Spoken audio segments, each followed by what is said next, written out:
nosso estudo do livro do Gênesis, versículo por versículo, mas ainda estamos na introdução. Vamos estudar versículo por versículo mais na frente. Nós consideramos de grande importância o estudo que estamos fazendo agora, essa introdução, esse prelúdio. Por quê?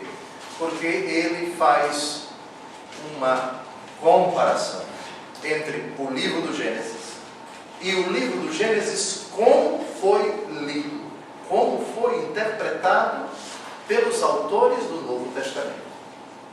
Essa leitura é de fundamental importância. Por quê?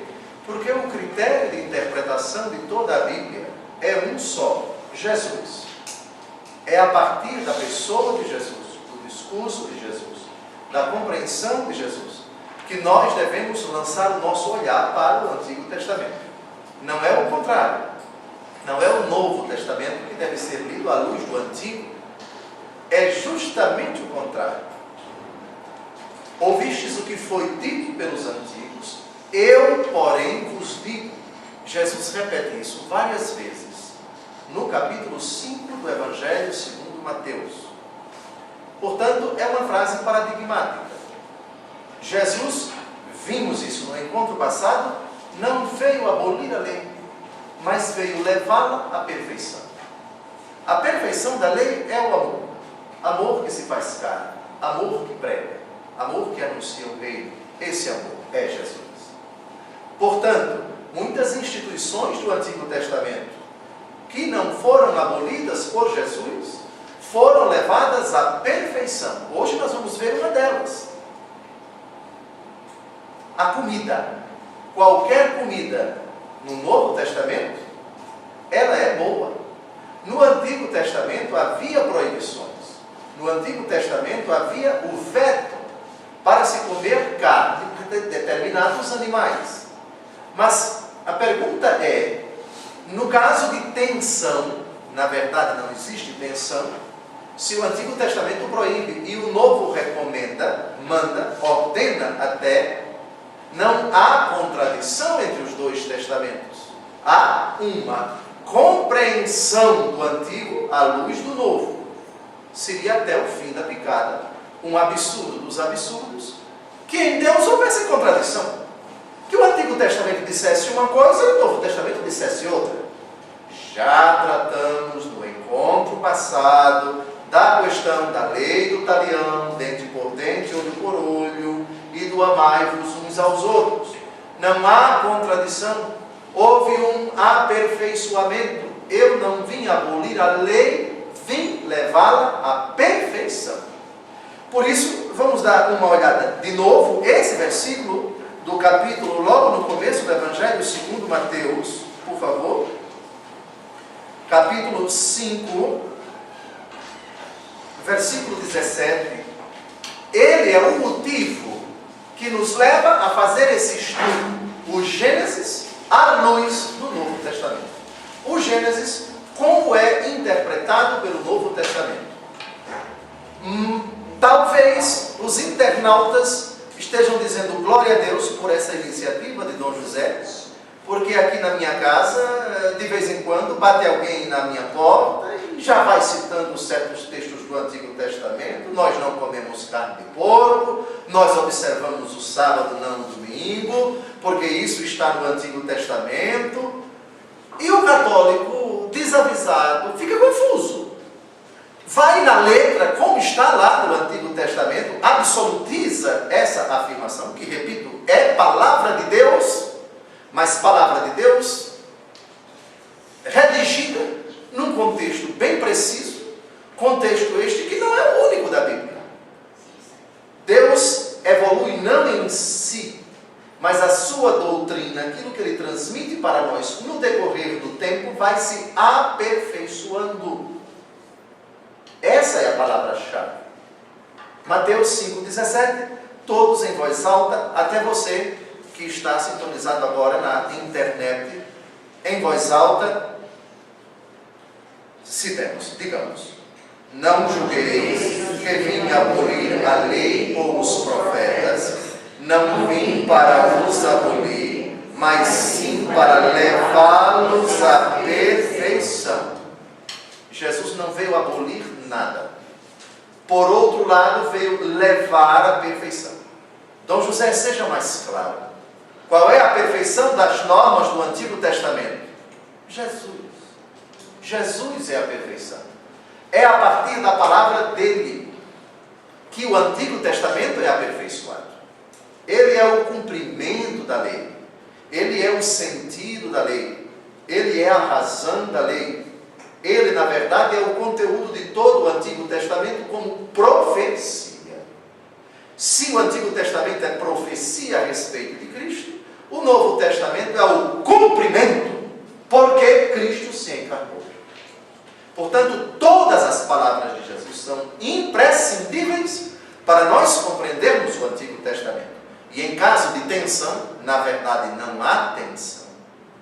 É preciso nos remetermos a Jesus. O que Jesus disse sobre esse versículo, o que Jesus disse sobre esse assunto que está tratado no Antigo Testamento. Está claro? Por que nós estamos fazendo esse estudo?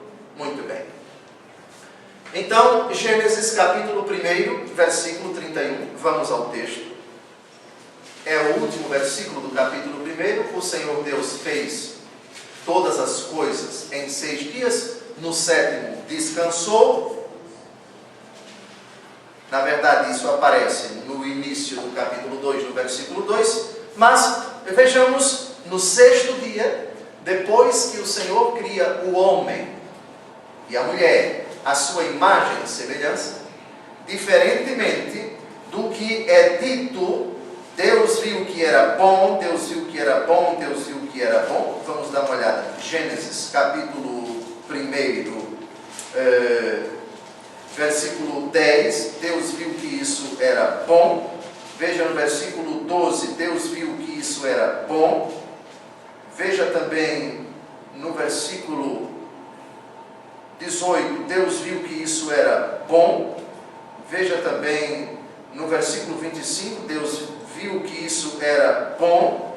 Porém, quando Deus criou o homem e a mulher, Deus viu que era muito bom. Vamos ler em voz alta. Gênesis 1:31.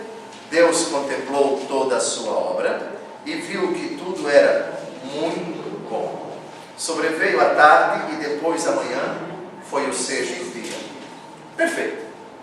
Agora vejamos o que o apóstolo Paulo diz sobre a criação de Deus. 1 Timóteo capítulo 4, versículo 4.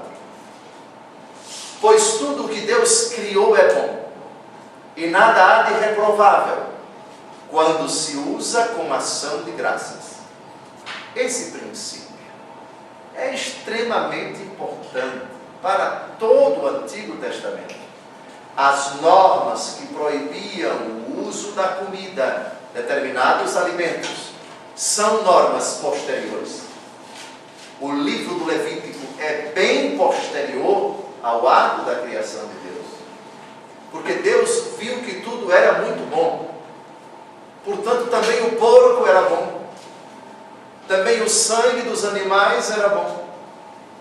Tudo era muito bom. A normativa proibitiva é posterior. E aqui a gente já se lembra do diálogo de Jesus com os fariseus, que perguntam no capítulo 19 de São Mateus se era lícito rejeitar uma mulher por qualquer motivo. Então, por que Moisés permitiu dar carta de divórcio, dizem eles? Moisés permitiu dar a carta de divórcio por causa da dureza dos nossos corações. Um problema posterior. Foi uma forma que Israel encontrou para frear a licenciosidade, podemos até dizer a depravação dos homens. O divórcio é um freio e também livrava a mulher do jugo, de ficar atada a um marido que a desprezava. Mas o que é que Jesus diz no capítulo 19 de São Mateus? No princípio não foi assim. O homem deixa seu pai e sua mãe, lembrando o Gênesis, citando o Gênesis. Então, essa afirmação de Jesus com relação ao matrimônio, com relação esta do apóstolo Paulo, 1 Timóteo 4:4, joga-nos, remete-nos, lança-nos para o começo, para o princípio. Todo o Antigo Testamento, que é gigantesco, que tem muitas normas, que foi escrito em muitas épocas, que trata de determinados assuntos em várias épocas da história da salvação no Antigo Testamento. Muito bem. Mas, nos primórdios, no princípio, etc. Aqui, tudo o que Deus criou é bom e nada há de reprovar. Para uma pessoa que não comia sangue, não acho que não come, ela está viva ainda. Uma pessoa que não come sangue de animais de jeito nenhum. A minha tia, lá em Alagoas, ela costumava responder, ela gosta muito de sarapatel. Sarapatel é uma iguaria lá do Nordeste, feita com sangue de animais, né, de galinha, enfim. E eu também gosto muito. Então, a tal pessoa não come sarapatel de jeito nenhum, porque tem sangue de animais. A minha tia costumava lembrar esse versículo. Sim, mas no Antigo Testamento é proibido comer sangue de animais. Essa norma está realmente no livro do Levítico. Está realmente em outros versículos do Antigo Testamento. Normas, porém, que são posteriores. Mas o Antigo Testamento lido à luz do Novo, 1 Timóteo 4:4, tudo que Deus criou é bom e nada há de reprovável quando se usa com ação de graça. Senhor, eu abençoo este sangue de galinha que está aqui nesse sarapatel gostoso, em nome do Pai, do Filho e do Espírito Santo. Está abençoado, foi dada ação de graças, pode comer, não há nenhum problema. Como se não bastasse São Paulo, vejamos o próprio Jesus Cristo no capítulo 7 de São Marcos. 7 de São Marcos, sobre esse assunto. Versículos de 17 a 19. Um pequeno aperitivo, por assim dizer, para mostrar a importância desse estudo que nós estamos fazendo. Ler o Antigo Testamento à luz do Novo. O Antigo Testamento com tantas proibições. Vejam, Mateus 5:17. Eu não vim abolir a lei. Eu vim levá-la à perfeição. Então, Dom José, qual é a perfeição da proibição de comer carne de porco, de comer carne de certos animais, de comer, enfim, determinados alimentos proibidos pelo Antigo Testamento? Qual é a perfeição dessa lei? Marcos 7, de 17 a 19. Quando deixou o povo e entrou em casa, os seus discípulos perguntaram-lhe acerca da parábola. Respondeu-lhes: sois também vós assim ignorantes? Não compreendeis que tudo que de fora entra no homem não o pode tornar impuro? Olha aí a perfeição. Olha a perfeição. Tudo que entra no homem não o pode tornar impuro, porque não lhe entra no coração, mas vai ao ventre e dali segue sua lei natural. Assim, grave, por favor, está com sua caneta, com o seu destacador. Assim, ele declarava puros todos os alimentos. Isso é. Declarava puros todos os alimentos. O desavisado diz: mas isso é uma clamorosa contradição com as proibições do Antigo Testamento. O católico responde da forma mais singela, com o versículo 17 do capítulo 5 de São Mateus: eu não vim abolir a lei, eu vim levá-la à perfeição. Essa frase, portanto, ela é o critério de interpretar tudo que o Antigo Testamento diz a respeito dos alimentos.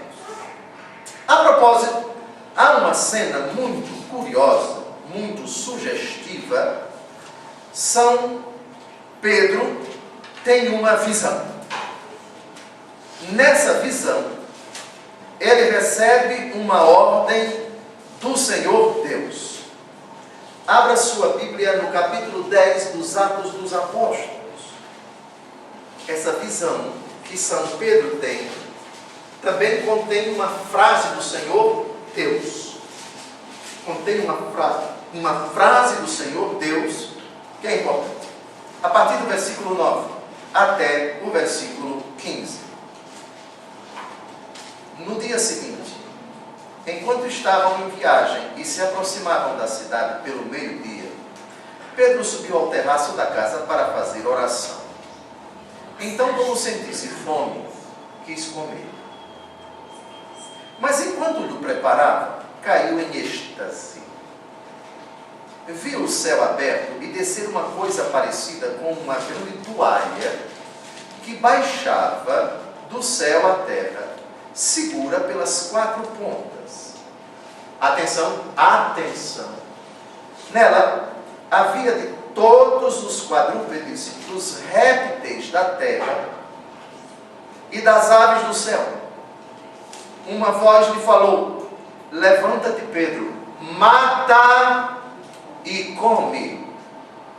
Disse Pedro: de modo algum, Senhor, pois nunca comi coisa alguma profana e impura. Esta voz lhe falou pela segunda vez: o que Deus purificou, não chames tu de impuro. Isso se repetiu 3 vezes e logo a toalha foi recolhida ao céu. O próprio Deus manda matar e comer. Essa afirmação também tem uma importância do ponto de vista até ecológico. Salvo se tratar de animal com risco de extinção. Matar animal para comer é legítimo. Olha a ordem do Senhor Deus: mata e come. E mais, todos os quadrúpedes. Cravem bem os olhos no versículo 12. Quadrúpede, que tem 4 patas, 4 pernas. O porco tem 4 pernas. E mais, répteis. Cobra também. Eu nunca comi carne de cobra, mas quem gosta tem a aprovação do próprio Deus: mata e come. Sim, Senhor. Alguém está assustado, chocado, desesperado, angustiado por causa dessa afirmação? Não, né? Pronto. Nenhuma dificuldade. Mata e come. Todos os quadrúpedes, todos. Portanto, a norma do Levítico não foi abolida, foi aperfeiçoada. Está claro? Está claro? Muito bem. Gênesis 5, capítulo 2, versículo 2. Em nome de Cristo, eu peço que ninguém chegue a uma ridícula ilação de que o Senhor, depois que criou todas as coisas durante 6 dias, foi acometido por um estresse tremendo e caiu super cansado e disse: eu preciso de um dia para descansar. Isso não procede. Deus não cansa jamais. Mas Deus descansa. Essa questão do descanso de Deus, Deus que descansou no 7º dia, é uma expressão antropomórfica. É uma maneira humana de se descrever a ação de Deus. Deus se arrependeu de ter criado o homem, Deus se irou, Deus se vingou, etc. Todas essas afirmações, elas evocam atitudes dos homens. Só que esses verbos, quando aplicados a Deus, precisam ser contextualizados. Não podem ser interpretados à maneira humana.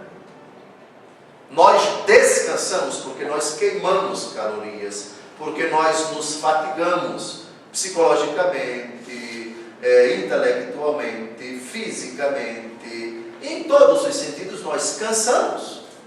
Assim como um elástico que é puxado, etc., ele acaba ficando flácido. Também o ser humano, ao longo do dia, dependendo da intensidade, ou da gravidade, ou da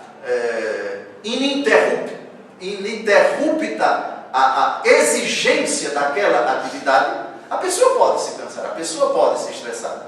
Deus não. Deus é Espírito e o Espírito não cansa.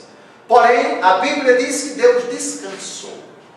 Veremos esta expressão quando entrarmos no estudo pormenorizado dos versículos do livro do Gênesis. Vejamos então Gênesis capítulo 2, versículo 2, um texto de grande importância para nós. Tendo Deus terminado no 7º dia a obra que tinha feito, descansou do seu trabalho. Por favor, não se pode interpretar a maneira humana. Oh, Deus está dormindo, está descansando, coitado, está ali um trapo porque trabalhou demais. Não é nada disso. Vejamos o que diz a carta aos Hebreus, capítulo 4, versículo 4. Pois em certa passagem falou do 7º dia o seguinte: e terminado o seu trabalho, descansou no 7º dia. Perfeito. Próximo. Adão, alma vivente. Gênesis capítulo 2, versículo 7, vamos ler o texto, porque ele é muito importante. Todos em voz alta. O Senhor Deus formou, pois, o homem do barro da terra, e inspirou-lhe nas narinas um sopro de vida, e o homem se tornou um ser vivente. Alma vivente, sopro da vida. Esta realidade querida por Deus adquiriu vida. Depois nós vamos ver na linha da teoria da evolução, que inclusive, segundo o Papa Francisco recentemente, e o Papa São João Paulo II há poucos anos atrás, e o Papa Bento XVI também há poucos anos, inclusive o Papa Bento XVI fez na homilia da Vigília Pascal do ano de 2005, uma belíssima homilia sobre a ressurreição na perspectiva da teoria da evolução. O Papa Bento XVI. Outrora havia uma tensão tremenda entre alguns intérpretes da Escritura e alguns cientistas. Tensões, inclusive, recusas, rechaços recíprocos. O relato da Bíblia seria incompatível com a teoria da evolução. E do outro lado, a teoria da evolução seria incompatível com o relato da criação. Esta tensão hoje está superada. Quando nós tratarmos deste versículo, Gênesis capítulo 2, versículo 7, nós vamos ler, nós vamos estudar as intervenções da Pontifícia Academia para as Ciências do Vaticano sobre esse assunto. Uma intervenção magistral de São João Paulo II, uma intervenção do Papa Francisco e uma intervenção de Bento XVI sobre esse assunto fascinante. A Bíblia não incompatibiliza o seu relato. Aquilo que a Bíblia afirma acerca da criação do homem não fere em nenhum momento qualquer postulado da ciência. Teoria, como sempre, será sempre teoria, ainda não é uma lei, é uma teoria, é uma probabilidade. Mas se ela procede, se ela procedeu, se realmente aconteceu tal evolução, não fere em absoluto o relato da criação. Muito bem, vejamos o que diz a 1 Coríntios, capítulo 15, versículo 45, sobre esse assunto. Como está escrito, o primeiro homem, Adão, foi feito alma vivente. O segundo Adão é espírito que vivifica, vivificante. O segundo Adão aqui é nosso Senhor Jesus Cristo. São Paulo, nesse capítulo, que aliás fala da ressurreição. Se Cristo não ressuscitou, vã é a nossa fé, vazia é a nossa pregação. Ele defende, se Cristo não ressuscitou, somos os mais infelizes dos homens, etc. Ele faz esse paralelo, evocando literalmente Gênesis capítulo 2, versículo 7. Outra prova de que o livro do Gênesis era extremamente caro para os judeus e para os cristãos do tempo de Jesus, e para o próprio Jesus. Vejamos Gênesis 2, versículos 7 e 22. Já lemos o versículo 7. O Senhor Deus formou o homem do barro da terra e inspirou-lhe nas narinas um sopro de vida, e o homem se tornou um ser vivente. Pulemos agora para o versículo 22. E da costela que tinha tomado do homem, o Senhor Deus fez uma mulher e levou-a para junto do homem. E da costela, lado. Não se pode interpretar que a mulher, porque foi tomada do lado do homem, seria inferior ao homem. Nada disso. É exatamente para mostrar a igualdade de dignidade, de direitos e de deveres entre os dois sexos da natureza humana. Bem, vejamos o que diz 1 Timóteo capítulo 2, versículo 13. Pois o primeiro a ser criado foi Adão, depois Eva. Atentos, porque o depois não torna aquela realidade que veio após, que veio depois, nem menos importante, nem mais importante. É apenas uma descrição pedagógica da criação bissexuada da natureza humana. Aliás, algumas mulheres, inteligentemente, vendo este versículo da 1 Timóteo, capítulo 2, versículo 13, vocês sabem a interpretação que elas dão?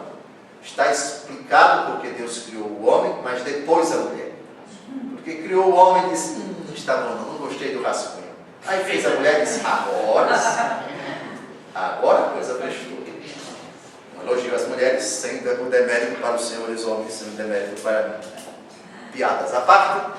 1 Coríntios, capítulo 11, versículo 8. Com efeito, o homem não foi tirado da mulher, mas a mulher do homem. Nós, quando tratarmos desse versículo 22, precisaremos retomar o texto de São Paulo na primeira aos Coríntios, mas também na carta aos Efésios, que diz que a mulher deve ser submissa ao homem. E isso gera em algumas pessoas desavisadas uma indignação tremenda. Na verdade, eu penso que nós já tratamos aqui em outras ocasiões. Esse texto de São Paulo, a submissão, é na verdade na comparação entre a relação de Cristo com a igreja. A igreja é submissa a Cristo, mas Cristo não massacra, Cristo não humilha, Cristo não despreza, Cristo não escraviza a igreja. E outra, o homem é cabeça da mulher, diz São Paulo, como Cristo é cabeça da igreja. E Cristo é cabeça da igreja quando ele serve a igreja, quando ele é fiel à igreja e quando ele dá a vida pela igreja. São Paulo não tem absolutamente nada de machista. É um desavisado e merece alguns dias no setor policial sul, na Polícia Federal, quem faz uma interpretação ridícula, que despreza, que achincalha o apóstolo Paulo como se ele tivesse sido um machista. Sobre isso, vamos imediatamente a São Paulo, por favor. São Paulo, na carta aos Efésios, capítulo 5, versículo 22, a afirmação de São Paulo tem que ser lida toda e tem que ser compreendida toda. Lembrem-se, texto sem contexto é pretexto. Então, quem quer um pretexto para anarquizar com São Paulo, para anarquizar com a Bíblia, para anarquizar com a igreja, pega apenas uma frase, que muitas vezes nem é completa, e sai fazendo suas dilações, suas divagações, seus devaneios mentais, o que francamente é profundamente lamentável. Efésios 5, 22. Aliás, Efésios 5, 21. Essa frase do versículo 21 já é importantíssima. Sujeitai-vos uns aos outros no temor a Cristo. Não é somente sujeitar a mulher, sujeitar-se ao homem. Também o homem deve se sujeitar à mulher. Todos devem se sujeitar uns aos outros. Mas veja como termina a frase. No temor a Cristo. O critério é Cristo. Eu me submeto a você enquanto eu temo a Cristo. Porque enxergo nessa submissão uma maneira de obedecer a Cristo. Eu dou um exemplo. Eu devo me submeter às normas de trânsito do governo do Distrito Federal? Sim. Claro que sim. Mas por quê? Essa submissão não seria humilhante, não seria vergonhosa? Eu me submeter, um cristão, me submeter às normas do governo do Distrito Federal? A César o que é de César, diz Jesus. A Deus o que é de Deus. Foi Jesus quem disse isso, Mateus 22, 21. A César o que é de César, respeitem as leis de César. Então eu me submeto, eu sou submisso às normas do governo do Distrito Federal, no que toca a IPTU, no que toca a regra de trânsito, etc. No temor a Cristo, porque Cristo me diz que eu devo dar a César o que é de César e a Deus o que é de Deus. Então, é muito importante o versículo 21. Antes de lermos o 22, temos que compreender o pressuposto é o 21. E o 21 é sujeito. Todos se sujeitem uns aos outros no temor a Cristo. A Cristo. Não é uma submissão escrava, porque Cristo não quer que sejamos escravos de ninguém. Na obediência a Cristo. Que Ele determinou. Dai a César o que é de César e a Deus o que é de Deus. Claro. Então, submissão na Bíblia não é somente de homem para mulher, mas de todo mundo para todo mundo. Sujeitai-vos uns aos outros no temor a Cristo. Versículo 22. As mulheres sejam submissas a seus maridos como ao Senhor. Ah, doutor José, essa me deixou irritada. Por favor, não fique irritada, é só ler a frase toda. Submissas aos maridos como ao Senhor. A senhora é submissa ao Senhor? Eu sou. Na docilidade, no amor, enfim. Jesus não me massacra, não me humilha, Jesus não grita comigo, Jesus não me ignora, Jesus não é indiferente comigo, Jesus não me agride. Da mesma forma que você é submissa a Deus, ao Senhor, seja submissa ao marido. Ah, mas ele tem que ser submisso também a mim. Isso já foi dito, pelo amor de Deus, no versículo 21, mulher. Não se aperreie, mulher. Ele também é submisso à senhora. Compreendeu, mulher? Como ao Senhor. E continua o texto. Pois o marido é o chefe da mulher. Isto eu não aceito. Termine a frase, mulher. Olhe a frase direita, pelo amor de Deus. Direito, pelo amor de Deus. O marido é o chefe da mulher, como Cristo é o chefe da igreja, seu corpo, da qual ele é o Salvador. Como é na Bíblia, o que é ser chefe? É dar a vida pelo outro. Você é chefe enquanto você morre pelo outro, você se entrega ao outro, você derrama o sangue pelo outro. Aquilo que Jesus é chefe morrendo na cruz. Entenderam a revolução copernicana para quem imaginava que São Paulo era um machista, chauvinista? Errado, errado, errado. Chefe para São Paulo é servo. Isso torna vocês, esposos, detentores de uma responsabilidade tremenda. Tratar as esposas a pão de ló, servi-las. Se possível, elas sentadas diante da parede de TV tomando cerveja e vocês na cozinha, com brincadeira e tudo, mas também é uma maneira. O Aires gostou, tá vendo? O Aires gostou. Pois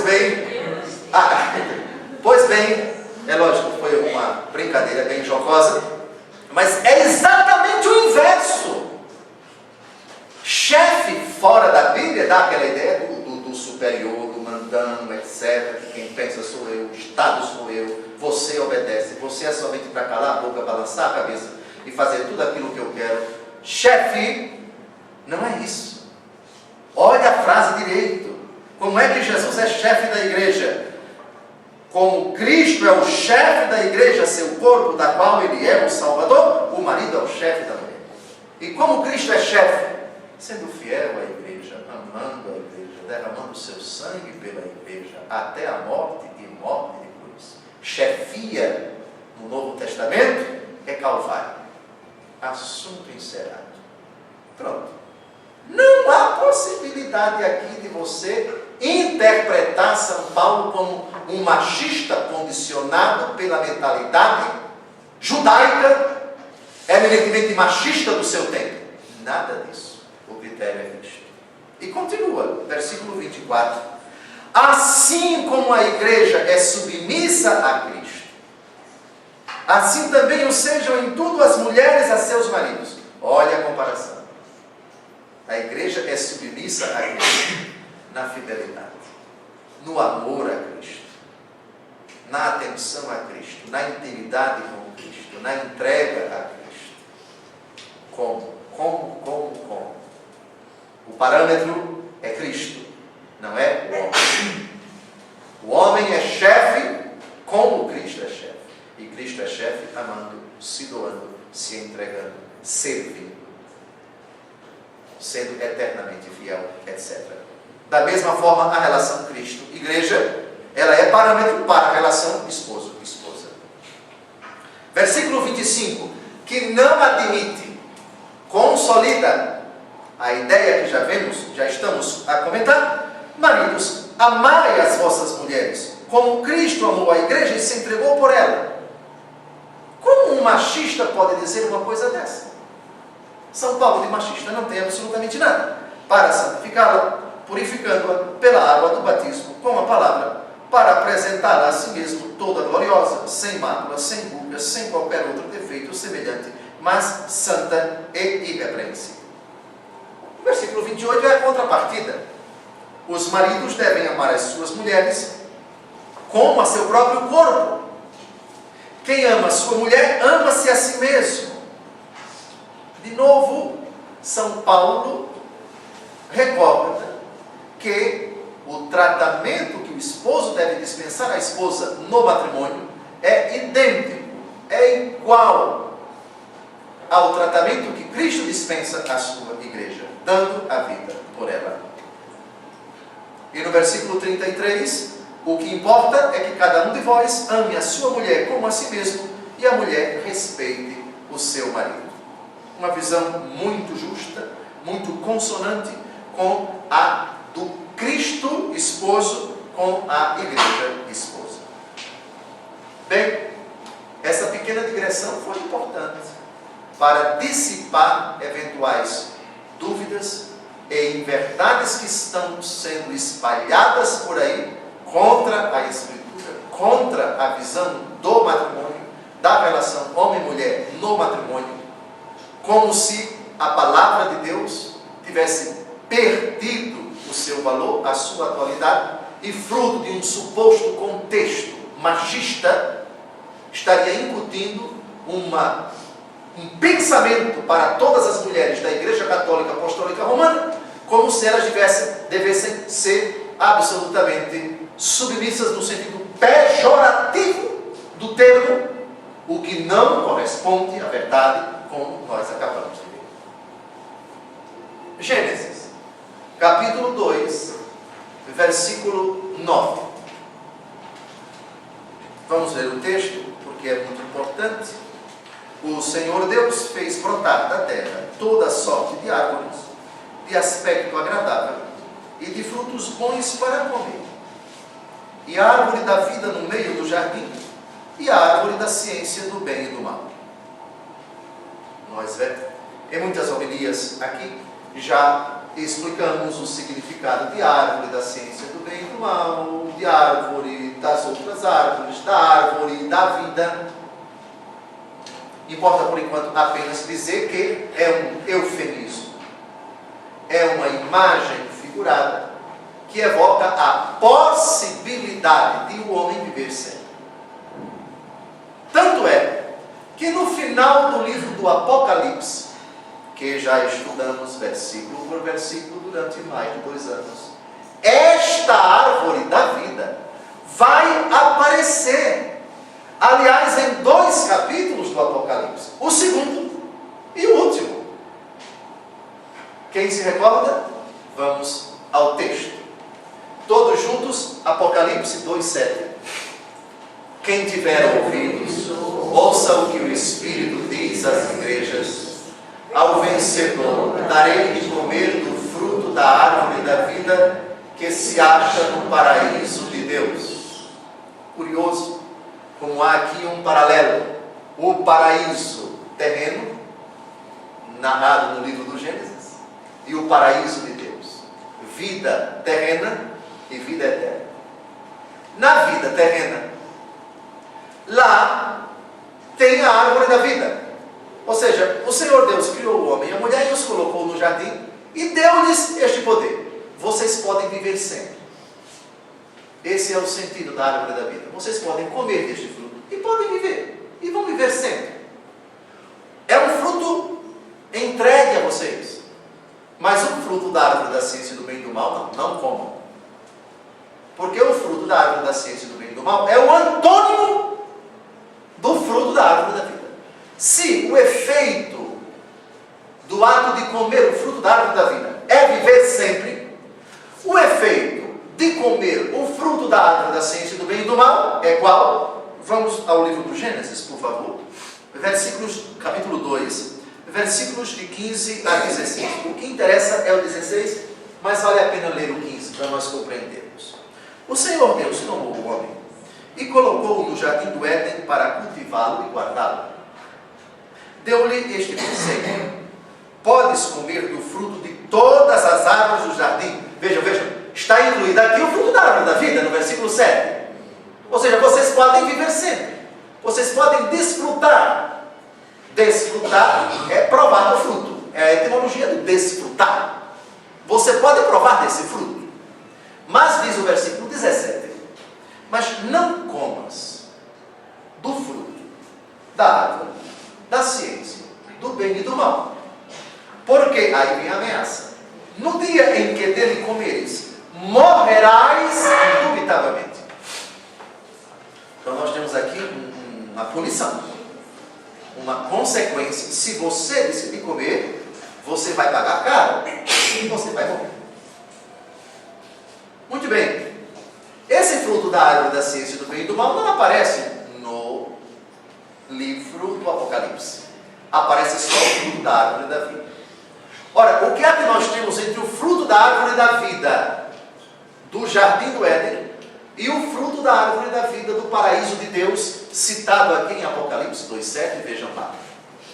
Nós temos, no livro do Gênesis, a possibilidade de viver sempre que o homem recusou. Deus não criou ninguém para morrer. Esta recusa de viver sempre foi evidenciada na decisão de Eva e de Adão de comer do fruto da árvore da vida, da ciência do bem e do mal. Ambos comeram e aí veio a punição. Lembra-te que és pó, vejam o capítulo 3, versículo 19, lá no Gênesis, comerás o teu pão com o suor do teu rosto, até que voltes à terra de que foste tirado, porque és pó e em pó te hás de tornar. Ou seja, você vai morrer. Aquilo que Deus ameaçou como consequência do pecado do homem, agora se concretiza. Você transgrediu, você violou a minha proibição, você fez o que eu disse para você não fazer.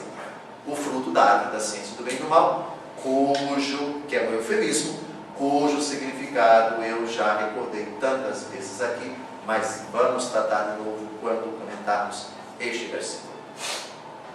Então, no Éden, no paraíso terreno, a árvore como possibilidade, você pode comer, mas tem uma outra árvore aqui, a qual você não pode aceder. Esta árvore aparece no céu, vida eterna. No céu a morte é banida, não haverá dor, não haverá tristeza, diz o Apocalipse, enfim, porque eis que eu faço novas todas as coisas, Deus enxugará as lágrimas dos seus olhos. Já mastigamos muito isso quando interpretamos o Apocalipse versículo por versículo. Pois bem, a árvore do paraíso, depois a morte, livro do Gênesis. A árvore do paraíso, Apocalipse, vida para sempre. Porque morte não há lugar para ela no céu, nem dor, nem tristeza, nem sofrimento, que são realidades intrinsecamente ligadas à pior de todas as consequências do pecado, a morte. Ainda no Apocalipse, capítulo 22, versículos 2 e 14, todos em voz alta. No meio da avenida e às duas margens do rio, achava-se uma árvore da vida, que produz 12 frutos, dando cada mês um fruto, servindo as folhas da árvore para curar as nações. Imagem extremamente sugestiva. Aqui não temos apenas o caminho. Jesus é o caminho, eu sou o caminho, a verdade e a vida. O caminho que leva ao Pai, ninguém vem ao Pai senão por mim. Aqui nós temos a avenida. Nós sabemos qual é a diferença, mais ou menos, entre rua e avenida. A avenida, geralmente, ela tem uma maior extensão e uma maior largura.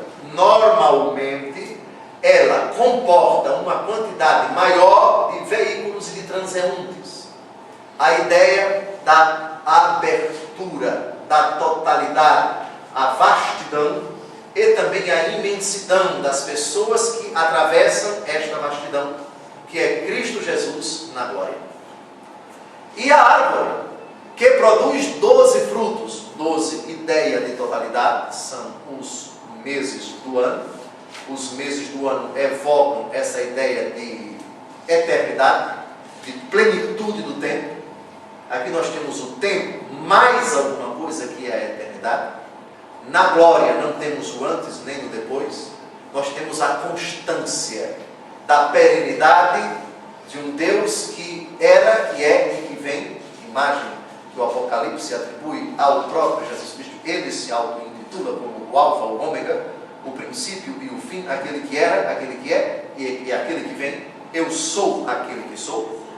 E frutos de vida eterna, frutos constantes de alegria, de felicidade, de gozo, de paz, de vida que não acaba jamais. Bem, vejam a associação que o Novo Testamento faz com as imagens do livro do Gênesis. Próximo. Gênesis capítulo 2, versículo 9, vamos ao texto, página 50. O Senhor Deus fez brotar da terra toda sorte de árvores de aspecto agradável e de frutos bons para comer. E a árvore da vida no meio do jardim, e a árvore da ciência do bem e do mal. Como o Apocalipse interpreta esse versículo? Capítulo 22, versículo 14. Felizes aqueles que lavam as suas vestes, para ter direito à árvore da vida e poder entrar na cidade pelas portas. No estudo do Apocalipse nós vimos o sentido da palavra ter direito. Perante Deus não temos direito algum, mas Deus concede gratuitamente esse direito, dando àquele que for fiel a Deus, aquele que permanecer na obediência, na docilidade, na intimidade, na proximidade de sua pessoa e de sua palavra, o direito de participar dessa vida sem fim, de participar da árvore da vida, para poder entrar na cidade pelas portas. A ideia da árvore da vida, imagem que aparece no começo, livro do Gênesis, e no fim da Bíblia, livro do Apocalipse. Vejamos agora o que é que nosso Senhor Jesus Cristo diz sobre o matrimônio. Gênesis 2, 24. Por isso o homem deixa o seu pai e a sua mãe para se unir à sua mulher, e já não são mais que uma só carne. Esse texto é de particular importância para Jesus na famosa disputa, na famosa altercação, no capítulo 19, como paralelo, no capítulo 10 de São Marcos. Jesus cita exatamente, literalmente, este versículo. Por isso, o homem deixará seu pai e sua mãe, e se unirá à sua mulher, e os dois formarão uma só carne. É a citação literal, sem tirar nem pôr. Texto paralelo, Marcos 10, versículo 7. Por isso deixará o homem pai e mãe, e se unirá à sua mulher. 1 Coríntios 6, 16, agora é São Paulo.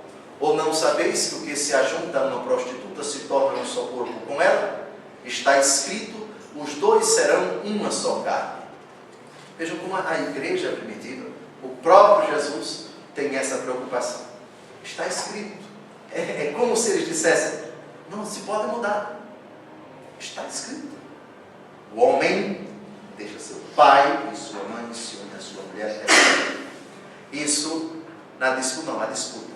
isso na discussão sobre a eventualidade de a igreja um dia aprovar o casamento entre pessoas do mesmo sexo, não é essa possibilidade. O pretexto de modernizá-la, de torná-la mais consonante com a mentalidade do tempo, etc., é inviável, é absolutamente impossível, porque está escrito.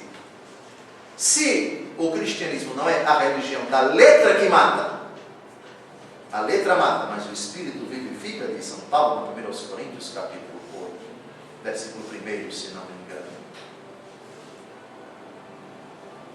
A definição, a afirmação do Senhor Deus no começo não pode ser mudada. Está escrito. É a vontade de Deus que a instituição matrimonial tenha esses parâmetros, estas características, este perfil, esta realidade que não pode mudar jamais. Efésios capítulo 5, versículo 31. Por isso o homem deixará pai e mãe e se unirá à sua mulher, e os dois se constituirão uma só carne. Repare, são 4 versículos, 4 passagens, 2 afirmações de Jesus e 2 de São Paulo, que reproduzem exatamente o que se encontra no livro do Gênesis. Ora, isso dá uma força tremenda e não permite absolutamente que alguém diga: sério, o Antigo Testamento é uma coisa, mas Jesus veio dar outra doutrina. Epa, alto lá. Sobre o matrimônio, nada disso. Jesus ratificou, citou literalmente, portanto, confirmou o ensinamento do livro do Gênesis sobre o matrimônio. Portanto, o olhar do Novo Testamento para Gênesis 2, 24 não admite essa interpretação. É a ratificação plena desse versículo, Gênesis 2, 24. Jesus e São Paulo. Retomamos o nosso estudo. Gênesis, o livro do Gênesis, pelo menos as principais passagens do Gênesis, como lidas, como interpretadas pelo Novo Testamento, principalmente Jesus e depois os apóstolos e os demais autores dos livros do Novo Testamento. Até o próximo encontro, se Deus quiser. Boa noite. Boa noite.